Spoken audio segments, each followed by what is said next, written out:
Ano nga ba ang migrasyon? Migrasyon ang pagdaruyuan o imigrasyon ng tawag sa pagpunta o pagdayo ng isang tao o grupo ng tao sa isang lalawigan, barangay, bayan o ibang bansa sa isang mas malayong lugar. Animal migration, ito ang pisikal na paglipat ng mga hayop sa ibang lugar. Vertical migration, ito ang araw-araw na paglipat ng mga organismo. Migration, ito ang paglipat ng mga punla sa iba't ibang lugar. Migration, ito ang pisikal na paglipat ng tao sa iba't ibang lugar o bansa. Overseas Filipino Workers o OFW. Ang terminong ito ay tumutukoy sa mga Pilipino na nasa ibang bansa para magtrabaho. Balikbayan, ang tawag sa mga OFW na bumalik matapos ang kontrata ng trabaho.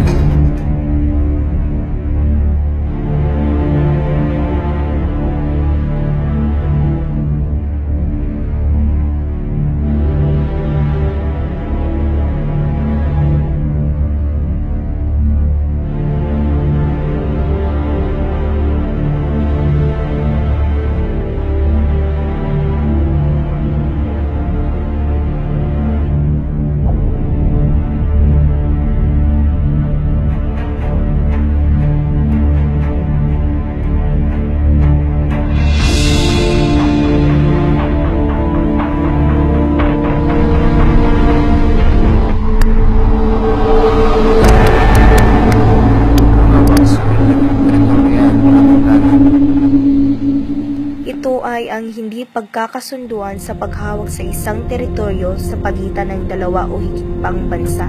Suliranin sa isla ng Spratly.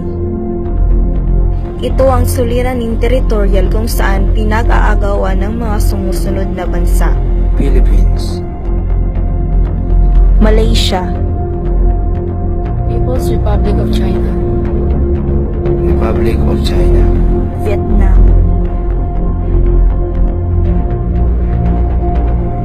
suliranin sa Scarborough Shoal.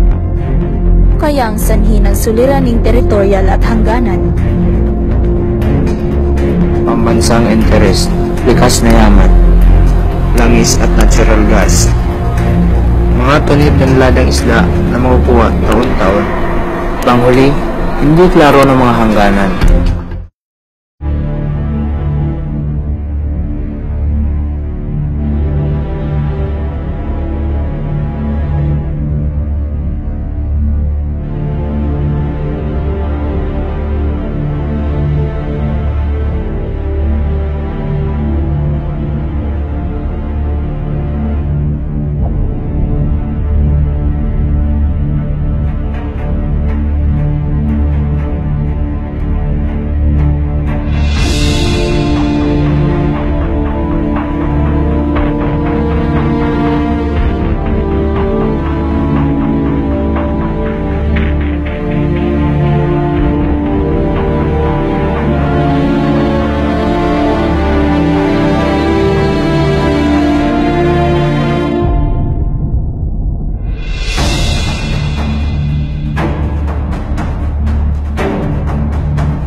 Ano nga ba ang political dynasty?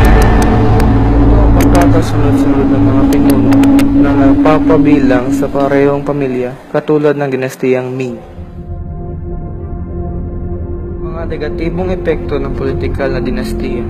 Ito ay ang kontrademokrasya, kontra sa sistema ng politikal na partido, pag-aabuso sa kapangyarihan, karahasan at korupsyon, at hadlang sa kaunlaran.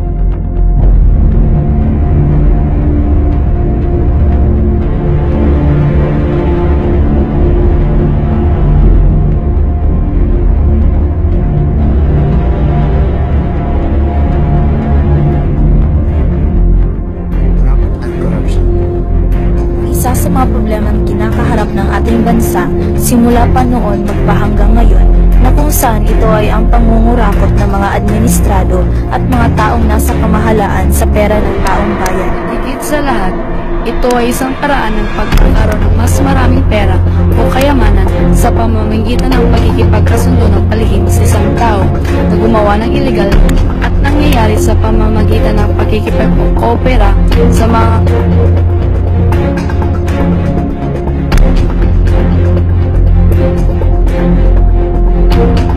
Bakit kailangan nating palagaan ang bansang Pilipinas?